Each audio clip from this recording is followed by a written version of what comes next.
திடீர்னு ஒரு நாள் வேலைக்கு போகலான்னு ஒரு ஐடியா வந்துச்சு. சரின்னு 4-5 கம்பெனிக்கு அப்ளை பண்ணி விட்டேன். அதுலேருந்து 2-3 கம்பெனிலேருந்து கால் வந்துச்சு.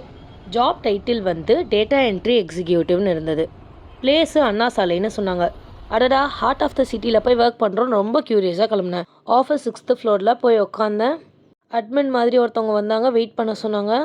2 hours 3 hours ஆச்சு, 3 hours 4 hours ஆச்சு. பாதி பேர் எந்திரிச்சே போயிட்டாங்க. கிட்டத்தட்ட ஒரு 5 hours கழிச்சு இன்டர்வியூ ப்ராசஸ் கூப்பிட்டாங்க. செல்ஃப் இன்ட்ரடக்ஷன் கேட்டாங்க. சொன்னோன்னே வேறு எதுவுமே கேட்கல.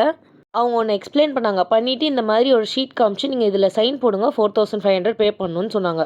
என்னை ஒரு 10 minutes நிற்க வச்சானுங்க என் மனசு மாறுன்ட்டு. சரி தான் போங்கடா, உங்கள் வேலையாச்சு நீங்களாச்சுன்னு வந்துட்டேன். எதுக்குடா நான் கட்டணும்? எதுக்கு நான் கட்டணும்? வீட்டுக்கு போனால் வீட்டில் வேலை என்னாச்சுன்னு கேட்பானுங்களேன்னு சொல்லிட்டு யாரையும் கூப்பிடாம நானே மெட்ரோ ஏறி கிளம்பிட்டேன்.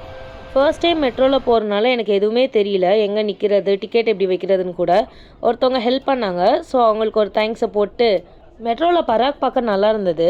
ஸோ கொஞ்ச நேரம் பராக் பார்த்துட்டு ரொம்ப நேரமாக இடம் கிடைக்கலன்னு நின்றுட்டே இருந்தேன். யாராவது எந்திரிச்சாங்கன்னா போய் உட்காரலான்னு சொல்லிட்டு. யாரும் எந்திரிக்கிற மாதிரி இல்லை. இதை பார்க்கும்போது எனக்கு ஒரு பாட்டு தோணுச்சு.